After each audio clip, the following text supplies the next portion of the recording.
Hello, hello. Oops. There we go.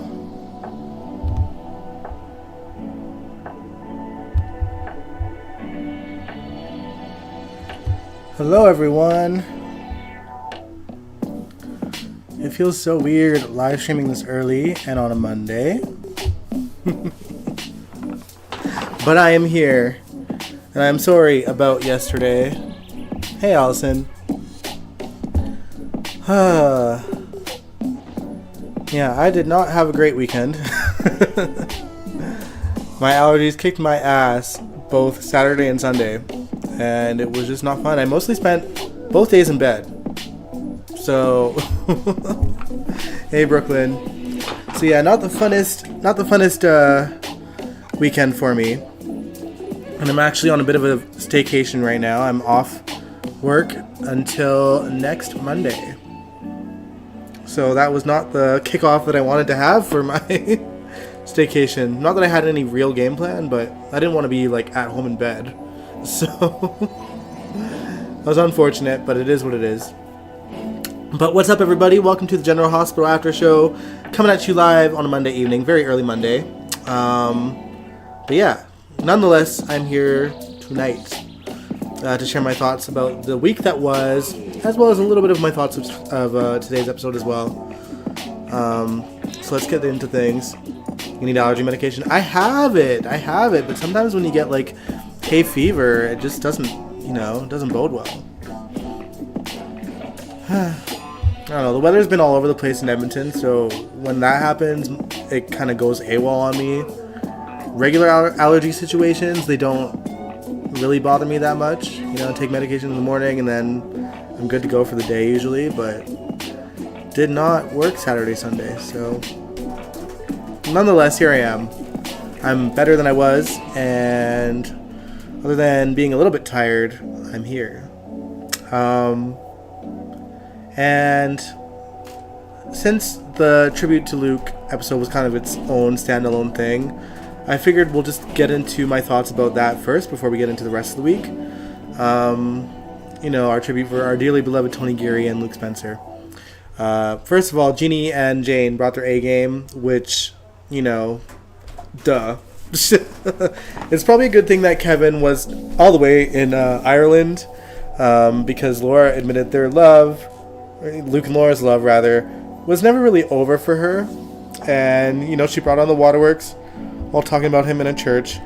Tracy really got to prove that she is still connected to Luke, knowing he was truly mocking her from somewhere out there in the ether, for agreeing to pay homage to him in a church with Lulu, knowing he fully thought he'd burn if he were to set foot in one. Loved her giggling and just pointing up at him and being like, I know. I love that. Also loved her sweet moment looking at Lila's photo and telling her mom that she would do it all over again if she had the chance. I just love Jane Elliott, and I think, people always try to compare Luke and Laura to Luke and Tracy, and they were both their own thing. I loved both relationships, and I think that the best thing that came from Luke and Tracy's relationship was Lulu and Tracy's relationship, because I love them. And Alexa, she really encapsulates the essence of what Tracy and Lulu were when Julie played her back when Lulu was a teenager. She still kind of brings off the same vibes. And I loved right at the beginning, like when she was kind of having a bit of a breakdown after seeing her father's photo and just running straight to Tracy, just how much they still care for each other to this day, and it was nice to see. But yeah, speaking of Alexa, she was the biggest surprise for me in this tribute, because I feel like for her, the actress, like that had to be a bit intimidating. She's the only one out of everyone that was kind of a part of this episode that has never met Tony Geary, never shared a scene with him, nothing, never worked with him, nothing. So she had big shoes to fill, especially, playing Luke's only daughter. And I think that she did a great job. As much as I would have loved to see flashbacks of Julie's Lulu with Luke, I think that the show did a great job at giving us a flashback of Luke talking to Lulu and having it sort of be a split screen between Lulu recalling the conversation and a shot of Luke talking to her. It was a good editing choice. If we couldn't get Julie, it was a great way to sort of utilize a flashback without showing Lulu's face. They also did something similar earlier in the episode where Lulu could see what I'm assuming was supposed to be the ghost of Luke walking at the end of the docks and using footage of his final moment on the show before he retired. I think it would have been more effective if they hadn't just shown us this episode back in January. Not that we couldn't figure out where it stemmed from, just because, you know, it's his final scene, it's kind of hard to forget, but it wouldn't have been as fresh in our minds, and I think it would have maybe played off a little bit better if we hadn't seen it in a minute. But yeah, I loved that we also got to see Jonathan Jackson in the flashbacks. Although I would have loved to see him return for this one episode, but maybe Jonathan just unfortunately wasn't available. But I'm glad that we got flashbacks with him nonetheless. And, you know, I have to assume that he was busy because we all know how much Jonathan truly loves Tony Geary. So I think if he could have been there for it, he would have been. But I loved all the flashbacks that they utilized with our 6 characters paying tribute to Luke. We had Sunny, Carly, Elizabeth, Laura, Tracy, and Lulu. But I do wish that we got to see classic flashback, like a montage of what we usually would see in a tribute episode like this, of Luke with all the characters that he interacted with over the years, and not just ones that we currently have on our show still. Luke and Tony, the character and the actor, are both such an important part of GH history that a montage like that would have been well deserved and, you know, well appreciated to capture that importance that he had on the show. You know, working alongside of some of the biggest names in Hollywood, television, and movies, listing them off: Elizabeth Taylor, Demi Moore, John Stamos, and even James Franco. He's shared scenes with all of them, not to mention GH's own set of iconic characters that he's worked with alongside, like Robert, Holly, Anna, Felicia, and so many more over the years. Overall, I would give the tribute episode probably like a solid 8 out of 10. The weirdest part is they placed it so randomly on a Friday, in between Nathan and Maxie coming face-to-face Thursday night.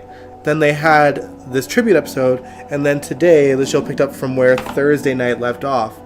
So, I don't know, I just feel like they could have had this tribute on a day that coincides with a new day in Port Charles. It would have come off a little bit less clunky, but it was still a great tribute episode nonetheless. Speaking of Maxie, though, at the start of last week, Felicia told fresh out of her coma Maxie that Nathan was alive, as well as Britt, and after attending her welcome home party, Maxie took herself out for a walk right to where Nathan's grave was, where Nathan happened to be himself. We got to see their reunion on today's episode, and there was nothing that indicated that Maxie felt something was off with him, but she did make her decision pretty quickly. She chooses Spinelli, saying that she'll always love Nathan, but she is in love with Spinelli. And I'm happy for Spinelli, because this poor man spent all last week mentally preparing to hand her off to the tall, dark-haired, handsome figure that is Nathan West. And it definitely makes things a lot easier for Nathan and Lulu to pursue things, I guess. Yeah. Also, I am loving Kirsten Storm's look. The bangs that she has, it's very like... What year was it? 2008? 2009 for Maxie? I don't know. She's just looking very youthful with that haircut. It looks great on her. Another big plot last week was the PCPD starting their investigation on Michael Corinthos. Chase pointed Nathan in the direction of Michael's keys, and it was at that moment that I knew how the rest of the week was going to go. We already knew that Wiley had seen Chase with Michael's keys.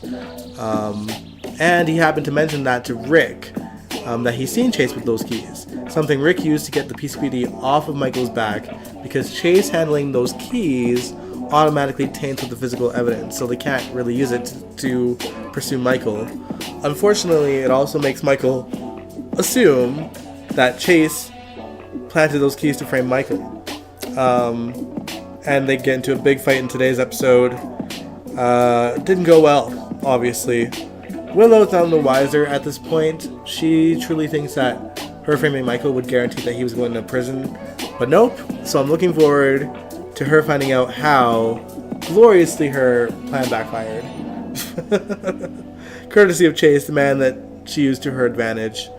I'm going to predict that Willow is going to be backed into a corner very soon, because on top of the backfired plan for Michael, Sidwell was trying to convince Willow to take over Drew's position in Congress, as was Nina once she heard the idea. But that would put a damper into keeping Drew in check with his paralysis medication that she's been poisoning him with.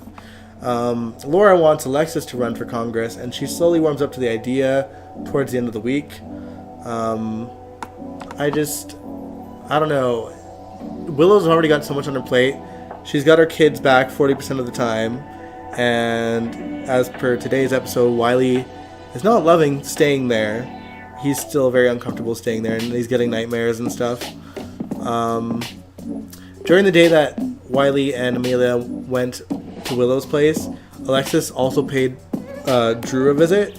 And Drew desperately tries to communicate to Alexis, obviously trying to warn her what Willow's done to him. But obviously Alexis doesn't understand, and she just gets a little bit unnerved and kind of backs away. And I love that for him. I love that for Drew. Oh, poor guy. But we love to see it. We love to see it. But yeah. Just a lack of communication skills that Drew has, I guess. Poor guy.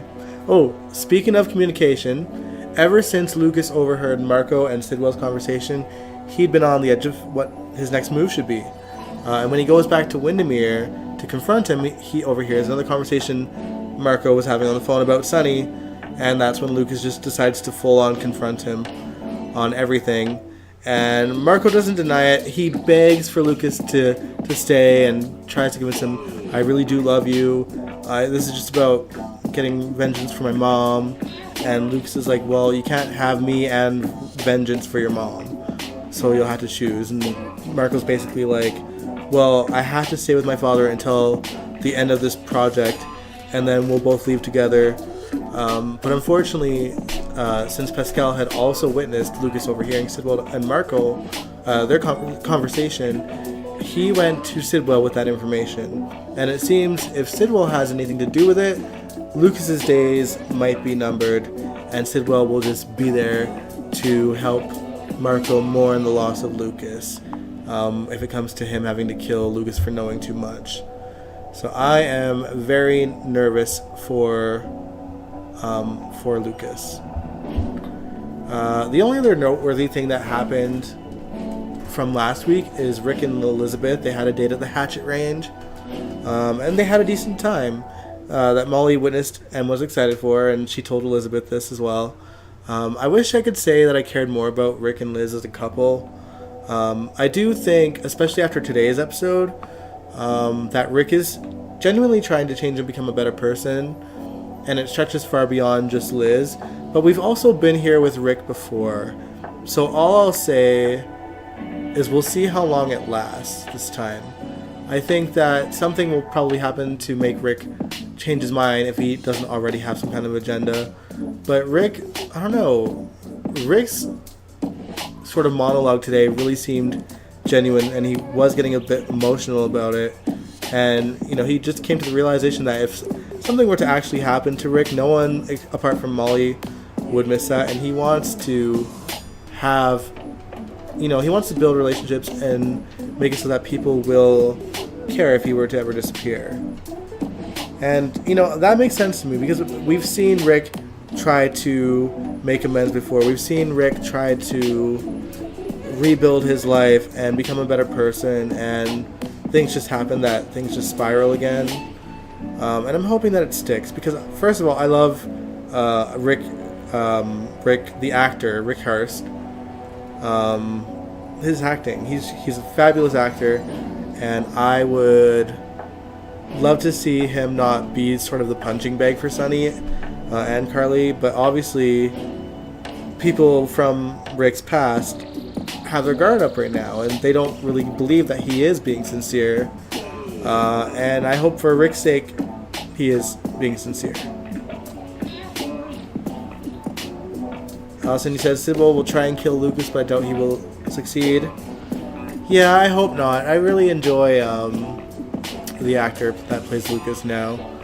Not that I didn't enjoy Ryan Carnes, but, you know, it's nice to have a gay man in the role of Lucas. Yeah.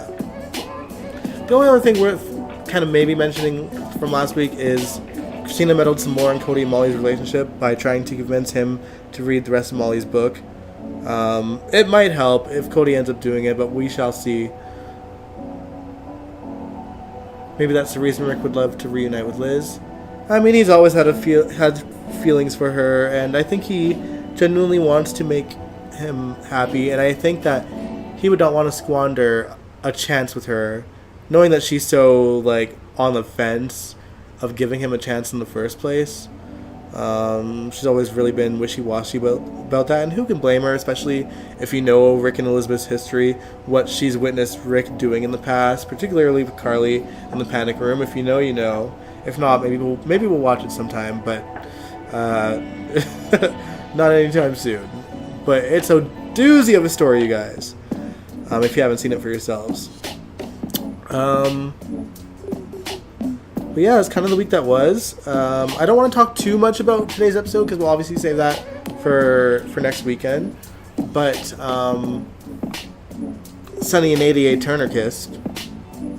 How we feeling about that one, guys? Oh man, it just gives like all the other times Sonny has flirted with someone in law enforcement to sort of manipulate the system, so to speak. But yeah, I don't know. I don't hate them. I think that they have decent chemistry, but it's just because we've seen it so many times with Sonny that this is just what he does. That is kind of just like a little bit cringe-worthy, you know, both on Sonny and her part. It's like, oh, Justine, you won't learn. And this will backfire, girl. This will backfire. But yeah, that was kind of last week in a nutshell. I can't keep this live stream too long today just because I have some commitments that I have to get ready for shortly. But I did want to come on here because I felt bad about missing yesterday. And later on this week, we will be watching the grand finale of the Ice Princess storyline for our tribute to Luke. And that'll be it for reactions until May, where we'll look at another story involving the legendary Luke Spencer. I am curious when they're going to get around to doing a tribute for Tristan Rogers. This one I feel was a lot more easy for the show to put together because, you know, Luke, the character, has been dead, and it didn't really take too much to put something quickly together for him. But because Robert was such a big part of the show for a lot of years up until he got too ill to carry on, they need to write off the character. They probably have to get people like Holly and Sasha back on the screen. Holly and Sasha were the ones who spent the remainder of his life with him off screen. So we need to have them return. So it's probably a little more about scheduling than anything. And I don't think that we could really have a tribute for Robert until we sort of get Anna back into the show and get, have a chance to get Robin on the show. I don't think they're going to do Robert's death without his daughter, his first daughter. And whenever that happens, hopefully, and I'd love to see it, because we do have Emma on the screen, I hope that we get to see Noah as well, as in Emma's little brother. because we've yet to meet him, and I would love to see that. Thanks, Brooklyn. I do feel a lot better, honestly. I'm much better than I was over the weekend. But yeah, I would love to see Noah. I'm not going to assume that we'll see Patrick Drake. Is Anna coming back? I would imagine she would have to. Especially for Robert. Like, they're not going to have her not be a part of Robert's death storyline, whenever that may happen. Whether she's, like, she seems to be taken off a contract, that doesn't automatically mean that she's not going to appear on the show, because there are plenty of non-contract players that are still utilized on the show, and utilized sometimes more than the people that are actually on contract on the show. So we'll have to see. It would be a great loss for GH to lose Finola Hughes, though, because she brings her A game with everything that they make her do, even when it's ridiculous. So my hope is that we'll see her back soon, and that we'll still see her plenty utilized on the show, whether she's on contract or not. Yeah. And I hope to see Emma back soon too. I guess we'll just have to see. I mean, technically speaking, Robert is still alive and a part of this story. It was Robert and Emma that made the decision together that they should be the ones to tell Robin what happened to Anna together in person rather than on the phone. So, yeah. We'll see. We'll see what happens. But yeah. I will see you. I don't want to say Wednesday flat out for the reaction. I think I might have to do it Thursday, just another commitment I have on Wednesday. But Thursday we'll be looking at the Ice Princess storyline finale, and then Sunday for sure will be the after show where we'll talk about this week that was in Port Charles. But yeah, so thank you for everyone that made it. I know this is a weird time to live stream. You guys are used to me doing like 8:30 p.m. Mountain Time streams, and it's just a little bit after 6 o'clock my time now. The sun hasn't even fully set yet where I am. But yeah, I'll catch you guys later on this week. If you liked this live stream, give it a big old thumbs up. Subscribe if you want to. I'd really appreciate it. And I will catch you guys later on. Enjoy the rest of your week and the rest of your evening. Mwah.